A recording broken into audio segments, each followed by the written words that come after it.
Hey, what's going on, everyone? How you guys doing today? My name is Matt Jarbo. This is Stranger Days for the 16th of motherfucking January. It's cold. It's fucking cold. I live in the Northwest, so for me, anything above like goddamn or anything below 60 is just terrible. But I choose to live here. So today, today there's a lot to talk about. There's also I'm waiting for some information to come in for something to cover towards the end here. It's going to be a lot of fun because Onision has done some stuff. I've known about part of it for a couple of days. I didn't know about the other part of it, but I'm going to get the information, so we'll be talking about that. But I wanted to run through some of the crazier news of the day, and I would like to start doing this more live. I think doing it live would be a lot more fun, just to get the conversation going. I know it says GRH here says Cyberpunk 2077 got delayed. I know, but that's okay. That's okay because as I said on Twitter, in CD Projekt Red, I trust. You know, if they want to delay it from fucking April to fucking September, those bastards. That's a long time. That's a solid 5 months. I get it. I'm okay with it, which just means we're going to get a nice 30-minute thing coming out of probably Gamescom in August. You know, they're going to give us a nice 30-minute. This is what the final look of it's going to be. That's going to be all right. Long time to wait. But it gives me time to go back and finally finish The Witcher. To finally finish that goddamn game that I've spent I've attempted it so many times. I got to like sit down and just beat it. You know, like I beat Jedi Fallen Order. Fantastic. I'm working on Control, which I really like. I've got Modern Warfare coming in the mail tomorrow. And I've been playing a lot of PUBG. So that's been my gaming repertoire as of late. Yo, what's up, Northwest? Yeah, man. Fucking, it's beautiful here. It's great. It's lovely. It's amazing how gorgeous it is to drive around in the Northwest, but it's fucking cold and I hate it. It's fucking cold and I hate it. So I gotta love California. That's my jam.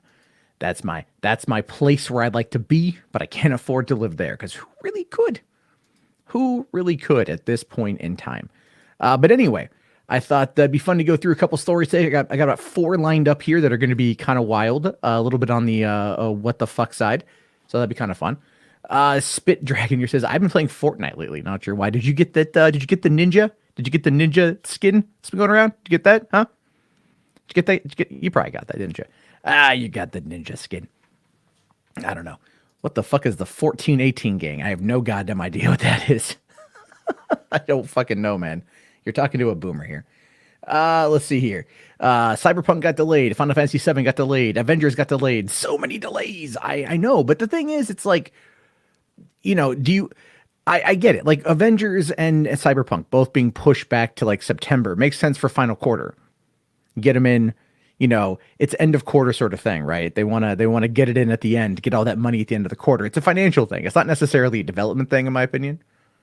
Having it come out in April is like the first month of a new quarter, so it's kind of like that's, you know, push it to the last month of the third quarter makes a lot of sense. They get that nice influx of cash for their shareholders, and that's really what this boils down to. Let's be fair, that's what it boils down to. But yeah, I'd rather these games do good. I'd rather these games be better and have more development time. There's a lot of other content to play in the meantime. There's a lot of other games to play, and everyone's got a backlog, so just go through the backlog, you know. But at the same time, it's also like a lot of the shit that came out during the holiday season, man, is fucking dirt cheap. You know, I literally got Modern Warfare for $10. I had a gift card, but it was like $35 at Best Buy, which is way cheaper than it was even on PSN during the holiday sale. So it is what it is. So, let's see here. Yeah, James, I'm going to talk about that. I'm waiting for some info to come in. Actually, I got an email coming in. He just sent it. I got to make sure I can put it up on the screen when we get it. Yeah, I got it.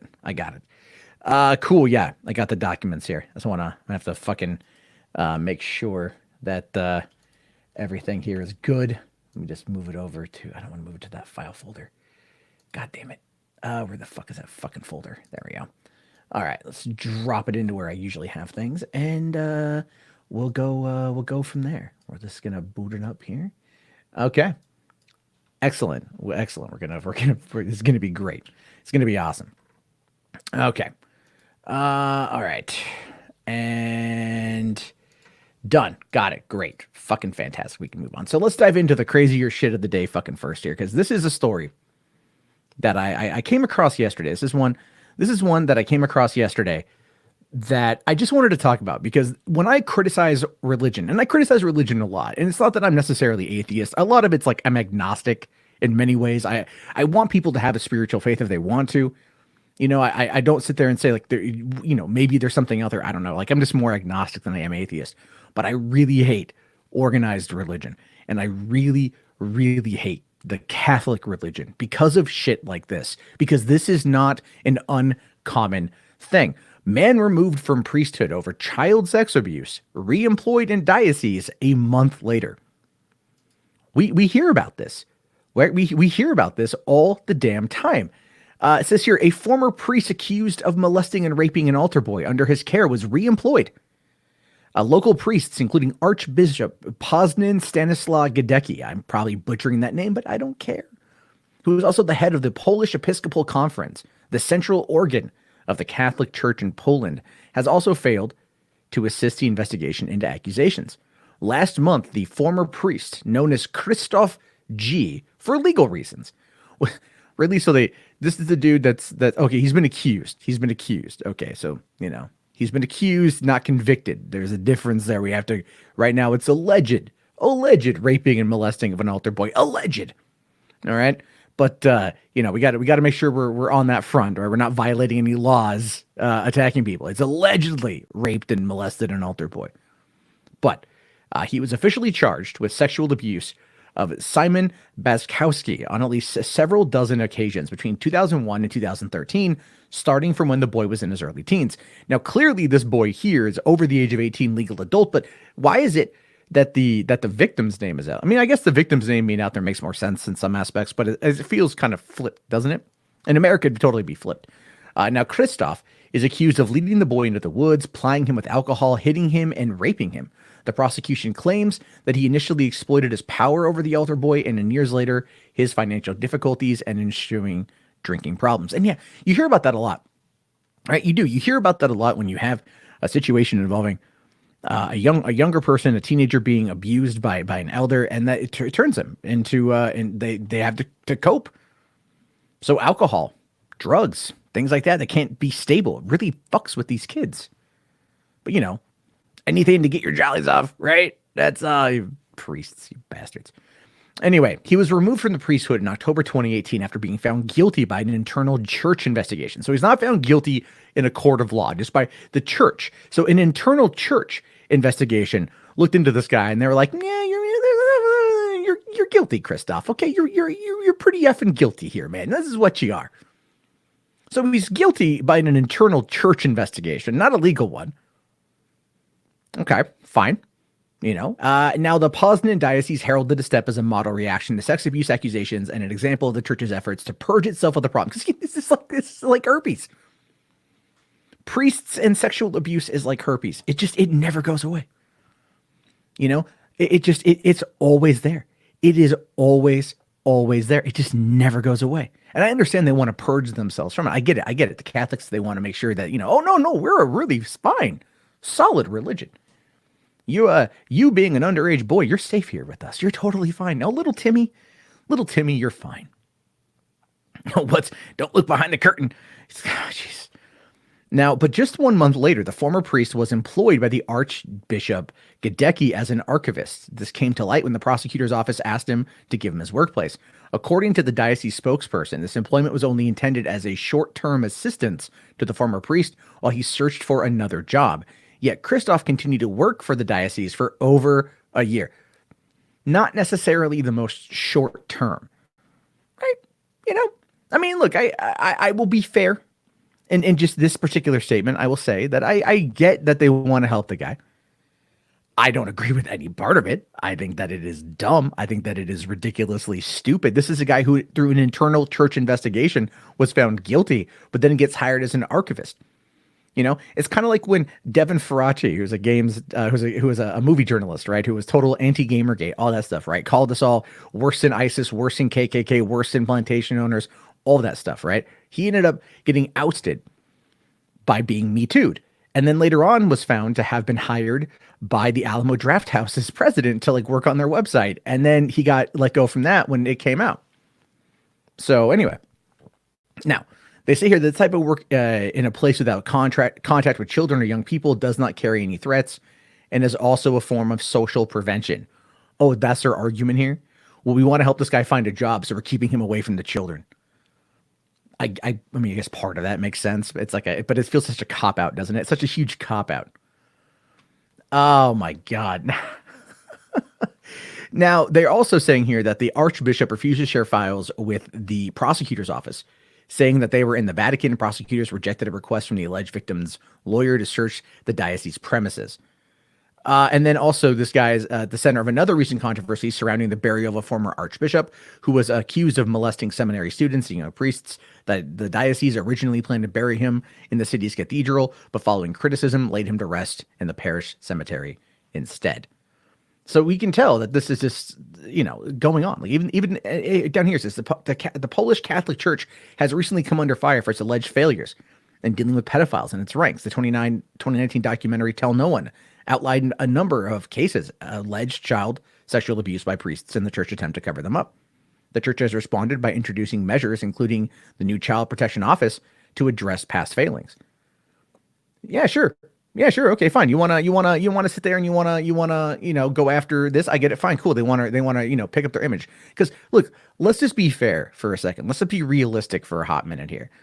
When you look at the current state of the world and the fact that more and more people are refusing religion, these churches, these powerhouses, these absolute dominating factors in people's lives are drying up in regards to money. They're not getting as much of it anymore. And we, at least here in the States, I'm not sure how it works overseas. Overseas religion kind of runs an entirely different game, especially like in certain countries like Chechnya, which I believe is like 90% Muslim, and has gay people in concentration camps, so that's just how that goes. Gotta have that love for humanity, unless you like to, lay with men and then into the camps you go, because that's the world we live in, right? I hate the fact. I really hate the fact that that the Catholic, it doesn't get more goddamn criticism. I hate that so much, because time and time again, it's the same story. Right? What is the definition of insanity? It's do the same thing over and over again, but expect different results. Right? It's like, it just feels like the definition of insanity to me. That's just how this whole thing plays out, and it's dumb as hell. It is stupid as hell, and it is just unfortunately the stupid freaking world we live in, where for some reason rampant sexual abuse in religion gets talked about for decades, if not centuries. And yet no problem. People still have no problem going there and everything. I'm sorry. I really don't like organized religion. I have your faith, by all means, have your faith. Love your God. But start to hold these fuckers' feet to the fire. Start to hold them accountable. Start to hold the entire organization accountable. But they're not going to do it. Especially not when you're Catholic. That's for damn certain. Anyway, all right, let's look at this next one here. This one's a funny one. You got to love the internet, right? The internet and woke progressivism, so to speak, right? Or no, I don't want to say woke progressivism because I feel like it doesn't really apply here. But there's always people out there that are trying to find ways to file lawsuits in order to make money, right? Just these bunk lawsuits that happen all the time. And when it comes to dealing with someone with disabilities, especially when you deal with Americans with Disabilities Act, that's a big thing.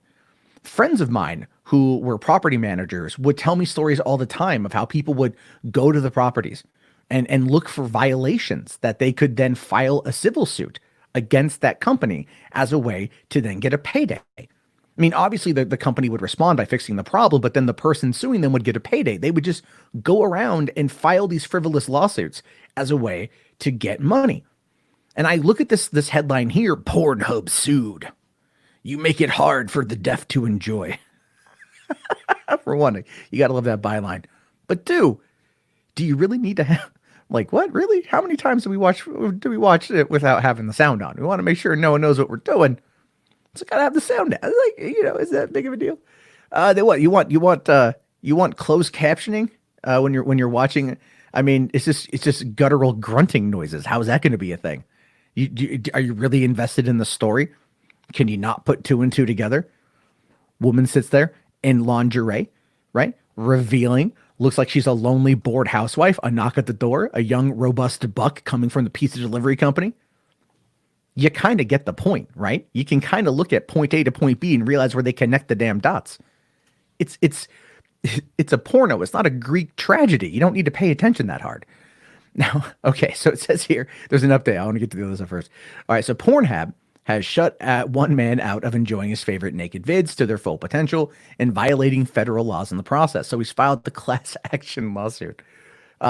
Yaroslav Suris is suing the site, claiming he's denied the deaf and hearing impaired access to its videos that others can easily enjoy. According to the docs obtained by TMZ, Suris says a lack of closed captioning violates the rights under the... That's what I'm talking about.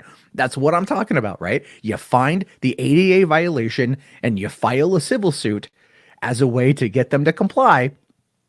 And then you also get paid in the process. You also get paid in the process. Anyway, in the docs, Suris says the deaf and hearing impaired can't understand the audio portion of the videos on the website. Some of the titles Suris says he's watched was completely lost on the dialogue. Hot step aunt babysits disobedient nephew. Sexy cop gets witness to talk.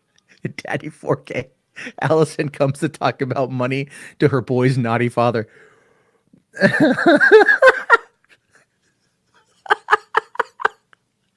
Oh, this is the timeline we live in, by the way. This is real. This is not fake. This is real. What's more is he says he and those in similar situations would shell out dough for Pornhub's premium subscription, but calls it pointless without closed captioning. He's suing Pornhub to be inclusive and add closed captioning plus damages, right? Plus damages. Because that dry lake bed in front of his computer is, he's got to get that cleaned up because he can't eat, whatever. I love the line here, though. It's like buying Playboy for the articles, which is true. All right, but there's an update. The update says Pornhub's VP Corey Price says, we understand that Yaroslav Suris is suing Pornhub for claiming we've denied the deaf and hearing impaired access to our videos. While we do not generally comment on active lawsuits, we'd like to take this opportunity to point out that we do have a closed caption category. Well, there we go. They have a category, but then we start looking at the situation from the perspective of being, is it all videos? Right? Is it all videos? Like YouTube, when you upload a video to YouTube, the processing of it will add in closed captioning. Like even like right now, the system itself, I'm live, and the system itself probably can process everything that I'm saying to a certain accuracy. But when you're looking at it from this kind of perspective, when you're looking at it like, when you're watching it just Jesus. Like, I mean, a lot of the stuff is like low quality. We're talking like 360p. It's just bulk uploaded. They're going to have to implement the processing to add for closed captioning, I guess. But does this qualify as being it's a free service on the internet? Does it qualify as being part of the American with Disabilities Act? And that is something I honestly don't know. When it comes to, let's say, like an outside property, like a bowling alley or a public accommodation, right? Like a movie theater or a bowling alley or a restaurant or something, you can understand how it would apply because people with impairs, whatever you want to call it, disabilities, being impaired, they might have trouble accessing certain things that otherwise people would be able to get to. And I get that. But here, if it's not preventing you from being able to like get the porn you want to see, I mean, you're already not going to be able to hear it, but you're really just wanting to get the story. Okay. Like, are you just really waiting for like these squish splash, squirt subtitles as they pop up? Anyway, I will be following the story to see what Yaroslav Suris does next and how it proceeds forward, because I want to know just how far this story will go, because it's just absolutely insane that someone would sue Pornhub over literally not being able to hear someone getting railed. It just It boggles my damn mind. Now, here's a fun one. And by fun, I mean not fun at all, but this is just, again, the reality of the world we live in here. This is an actual article from metro.co.uk. Wife strangulates husband's penis with DIY chastity belt to stop him from cheating. Now, I said this is covering weird news, right? I love weird news. This is the weirdest of the weird. This is also why you never get married. This is a good example as to why you never want to actually get married. You never want to do it. You just don't want to do it, right? Anyway, doesn't this kind of also feel like the whole Lorena Bobbitt, John Bobbitt situation from the 90s, you know? Wife strangulates husband's penis with DIY chastity belt to stop him from cheating. Now, I just kind of feel like this dude, this guy in particular, is going to end up getting a job working in porno after this, right? He's going to be part of, it's going to be was it Frankenwiener or is it Frankencock? I forget what it was called, but the John Bobbitt porno that he did. Anyway, now it's from the southern Ukraine, right? So clearly, don't piss off Ukrainian women. I think we've learned. I think if you follow American politics, we've learned that at this point anyway. Now it says doctors fought hard to salvage the genitals of a man who was forced to wear a makeshift chastity belt for being unfaithful. The cheating husband woke up in pain one morning to find his penis being strangulated by a metal nut screwed on by his wife as he slept. A metal nut. I mean, like, for one, the flaccid penises are like, it's like clay in some aspects, most people only really see penises from porno, but this is like, no, if it's limp, it depends also on the size, but she got this thing around, a nut around this thing, and she screwed it in place. I mean, she basically put like a Prince Albert on this guy, right? Or like the world's worst genital wart is how I can view it. Now, he tried in vain to remove it himself before calling for an ambulance, which took him to a hospital. But even then, the chastity nut was too tough to crack for doctors. Oh my God. So a specialist team of rescuers were brought in. Just imagine being that guy in that moment. Like you get there like, Doc, my wife, she put on a nut around my penis to prevent me from nutting.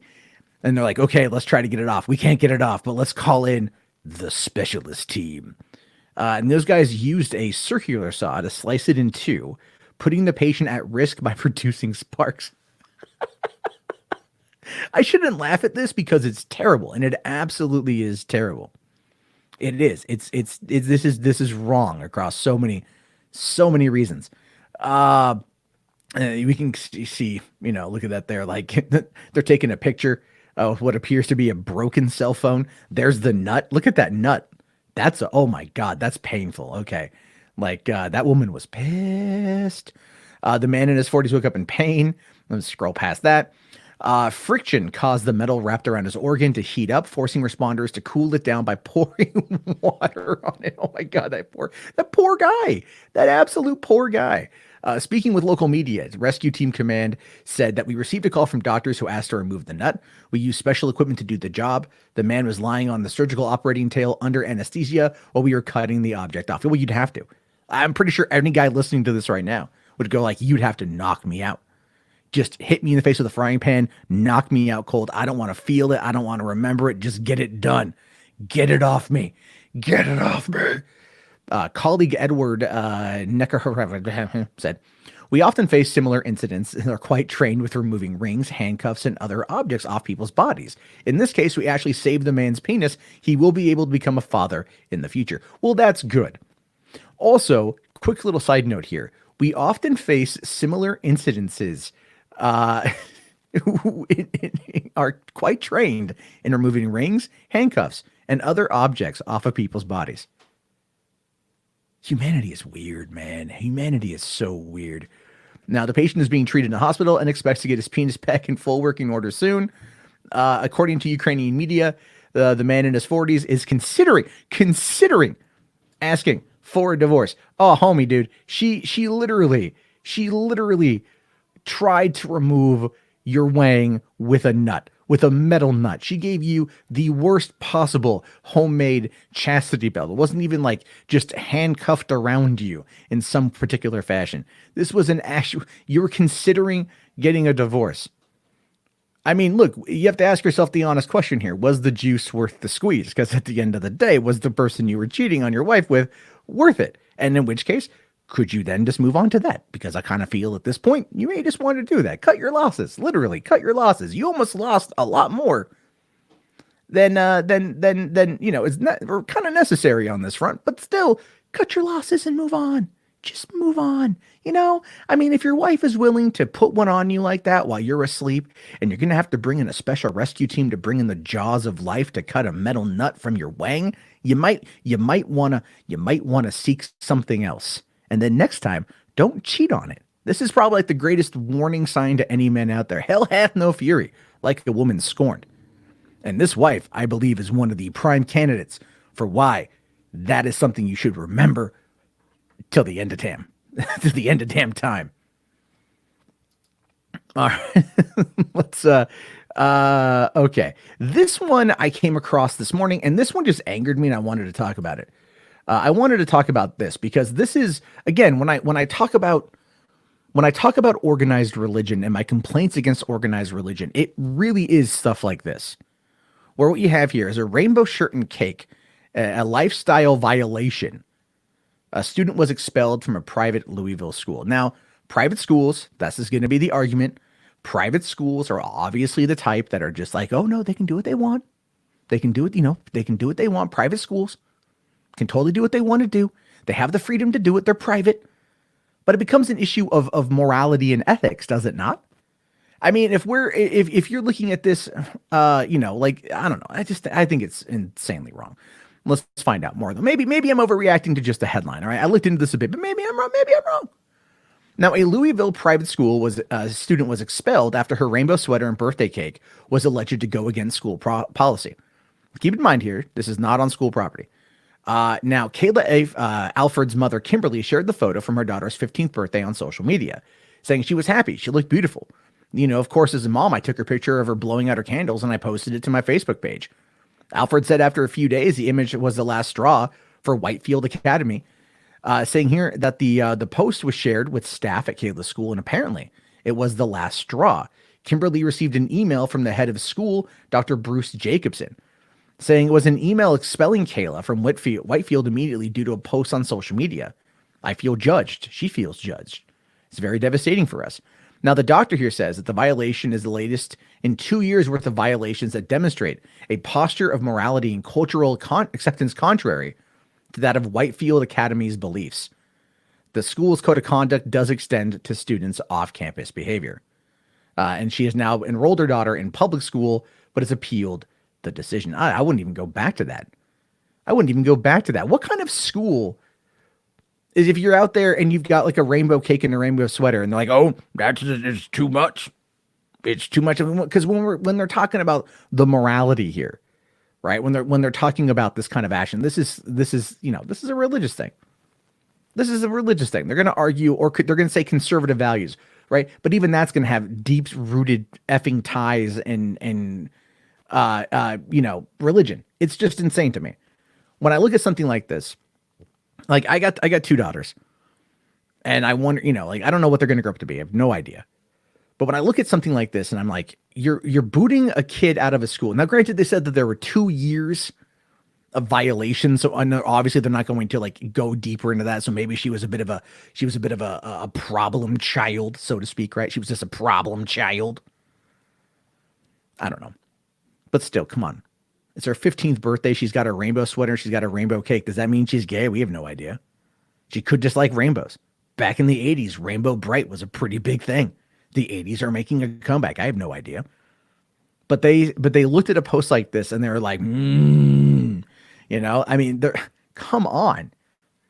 This is shameful. This is terrible. This is this is bad. And yeah, they've got the right to do what they want. They're a private establishment, obviously. But again, when I mentioned morality, I mentioned ethics, I mentioned all those things. That's what I'm referring to. It's like, is this morally right? Is this ethically sound to remove this person because she happened to be wearing a rainbow sweater on her 15th birthday? My God, the horror. Won't somebody please think of the children right now? And that, of course, is just the stupid effing world we live in. It's ridiculous crap. But anyway, Oh, but anyway, that is just the way the cookie crumbles, unfortunately, and this is society we live in. There we go. Okay, so finally today, I wanted to go over a couple pieces of this whole Repsion situation and Onision. Let me make sure I get this one here. Okay, this is. I'll do Repsions first. Okay, so for those of you who don't know, there's been this ongoing battle between Onision and Chris Hansen and Onision and Mr. Repsion, Daniel Solzbach. And I'm friends with Daniel. And I caught wind of this a couple days ago when Daniel messaged me and he told me that he had just got off the phone with the local police who were coming to serve him this particular summons, that he was being basically, it's like the pre-filing of a restraining order from Onision claiming cyber stalking and harassment for 10 years. And now we got the not only that, but against Chris Hansen, there's even documentation. So this is from the Pierce County District Court, is what's coming. This is what Repsion got, and I've seen this before because he took pictures of it and he sent it to me. But we see here that it's from Kai Jackson and James Jackson. So not Gregory, right? Not doing Gregory, but he's doing James Jackson. And he's saying here that the alleged acts of unlawful harassment occurred in the judicial district and that they are victims of unlawful harassment conducted by the respondent and described in the statement below. So they're trying to say that that he's gone after them for years, and he has been critical of them for years. Going after Onision on the internet is not anything that's like different. The only thing that's different between, I would say, Repsion and Onision is like than anybody else really is that they're in the same state, which they are, and I think they're not even far from each other either. They're like, I'm not far. Like I know where Onision lives, and I think I'm like 45 minutes away at max. Anyway, so they're saying here that the individual posting stalking videos, tweets about spouse and myself for 10 plus years, posted private malicious information repeatedly to the public, contacted family, refused to stop talking, stalking us, notified police, lawyers, everything else. Right now, there are elements of that are real, that aren't real. So the contacted family, that's actually true. Daniel did do that. Many years ago, he wrote a letter, or he mailed a letter to Kai's parents. And he has apologized for that. He said that was a bad move, but he did do that. Now, also saying here about my spouse and myself for 10 plus years, I don't think they haven't been together for 10 years. If I recall, they haven't been together for 10 years. So that's also kind of funny, right? Because they're saying here, this is under, they're literally doing this under oath, right? They're signing this under oath. They're acknowledging that this is true. So saying 10 plus years for myself and my spouse isn't necessarily the most accurate. I mean, look, they're asking for an order of protection from unlawful harassment and to be issued a restraining order, and to exclude the respondent from any place I may reside, so to not go to his address, or being around his address, And he also requests that the order remain effective longer than 1 year because the respondent is likely to resume acts of unlawful harassment against me, and the order expires in a year. But then that becomes a question of First Amendment. This is a massive First Amendment situation. Now, Daniel has posted, released documentation that he received from other people that was considered private. Under the U.S. Supreme Court, that is not illegal. If you are given private documentation, you can discuss it, provided you are not the one who leaked it, meaning like you are not the one who then took it yourself and then put it out there. Someone who had to have given it to you. Someone has to have already put this out there. It's what reporters use to talk about these leaked documents. They're not the ones who leaked them, but they were given them to report it. Now, it says here that unlawful harassment means a knowing and willful course of conduct directed at a specific person that which seriously alarms, annoys, or harasses, or is detrimental to such person, to which serves no legitimate purpose. The course of conduct shall be such as would be a reasonable person to suffer substantial emotional distress and shall actually cause substantial emotional distress to the petitioner, or when the course of conduct by any person over the age of 18 would cause a reasonable parent to fear for the well-being of their child. Course of conduct means a pattern of conduct composed of a series of acts over a period of time, however short, evidencing a continuity of purpose, constitutionality, protected activities are not included within the meeting course of conduct. So here's the thing: constitutionally protected activities are not included within the meeting course of conduct. So my interpretation of that, and I could be entirely wrong, I'm not a lawyer, but Onision's a public figure, right? He's a public figure, and it puts these things out publicly as well. Daniel talks all about what he puts out there publicly, and Onision has over 1 million subs. He's verified on YouTube. He's verified on Twitter. He's verified on Instagram. Like, he's been around for a long time. People know who he is. He's in the respective circle. He could be considered a limited liability public figure, which would still open him up in some aspects for criticism. I mean, if you're criticizing what he has done in videos and what people have said about him and people who have come forward to talk about him, that is something that's First Amendment stuff there. You're not going to be able to fight that. And then, they say here, this is from Kai saying he has been stalking us for 10 years. And I believe that it's likely he would continue after a year. I understand that by submitting this position, I place myself under the jurisdiction of this court and may be subject to a corresponding anti-harassment order. Again, so he is saying here, that he's been stalking us for 10 years. All right. And, I don't believe he has. So that's, and she's doing this under penalty of perjury here and saying 10 years. And when that's false. I don't think they've been together for 10 years. And that's what's going on with Repstein, that the whole thing here. And so they're going to go to court. They're going to be meeting at, I believe, in a couple weeks. And he has asked that I go with him. So I will be there for this. Then we've also got the Chris Hansen one. And I don't know if Chris Hansen's going to be there for this. I would love it if Chris Hansen shows up at this court hearing. He'd have to fly all the way, I think, from Michigan back to Seattle, head down to Tacoma, this in Tacoma, and go. That would be awesome. That'd be great. So here's what they're saying about this one, right? So saying here that stalkers showed up at my house, police sent them away, making numerous hate/harassment videos since August, September 2019. Chris Hansen is an investigative journalist. All right. Whether you like the guy or not, he's an investigative journalist. He is a public figure. He is well known. And yes, he's been investigating Onision and collecting a lot of data, collecting a lot of information, collecting a lot of witness statements, getting a lot of that, as well as looking at all the data that has been put out, all the private correspondence between Onision and Kai and everyone, all putting all that out there. He's been looking at it for a long time. This is all public stuff that he didn't himself leak, so he can then look at and talk about and report on. It's, again, First Amendment. And so now, yeah, he showed up at Onision's house and wanted to talk to him, which is not illegal. Police came and they basically said, well, you're on the street. This is a public street. You can't do anything about it. Just leave, and that was about it. And yeah, I mean, and then down here, okay, so this is what they say here. Chris Hansen showed up at my house, banged on my door while shouting through the door at my spouse and my child.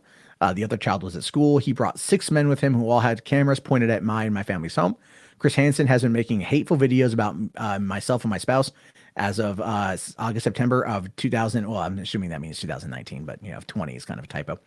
Chris Hansen has been requested to stop stalking us. He has persisted. He flew across the country from New York to bang on our door and yell at us with 6 additional men. We fear for our safety. No, you fear for your safety, not because of Chris Hansen, but because of what Chris Hansen means. What Chris Hansen signifies is the beginning of the end. Like I said, I talked about this the other day. Onision's in the end game now, right? This is the end game. This is everything that's happened is catching up with him. Everything.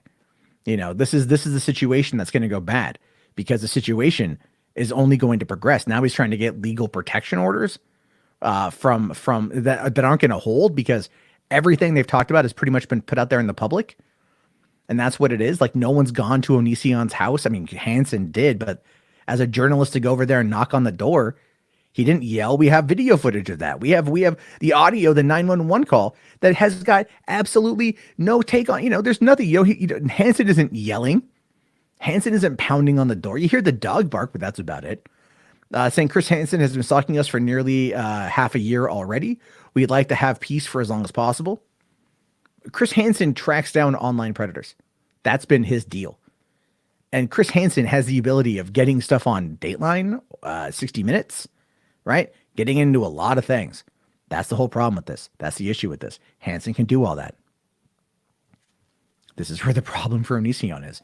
Saying, I understand that by submitting this petition, I again, all the same thing. I declare under penalty of perjury. Well, this is basically all just made up BS anyway, right? That's just how Onision is. He just makes all this crap up because he realizes that he's in the end game. I mean, there's nowhere to go now. I mean, like, this is when the best advice I could give Greg would be, to like stop. Right. And people told me the same thing last year. Like, oh, you need to quit. I'm like, I'm not going to quit because my stupidity is my stupidity, but I'm like not doing that. But the thing with Gregory is like he keeps, for one, violating copyright law. Like I did a video on him. He copyright struck it down. He does it to a lot of people. Eventually someone's going to punch back. And that's kind of what Hansen signifies, is that eventual karma coming back to bite you square in the ass. And that is where we find ourselves when it comes to Onision. That is where we find ourselves when it comes to what's going to be happening next. And it's not going to be good. So next week, I think is the court hearing. Yeah, it's like next week sometime. I got to find out when. So I'll be there. I'll be checking it out and I'll let you guys know what happens. So anyway, there's that. We'll have to wait and see what goes on with Onision on that front. All right. That was fun. Went through a bunch of stories.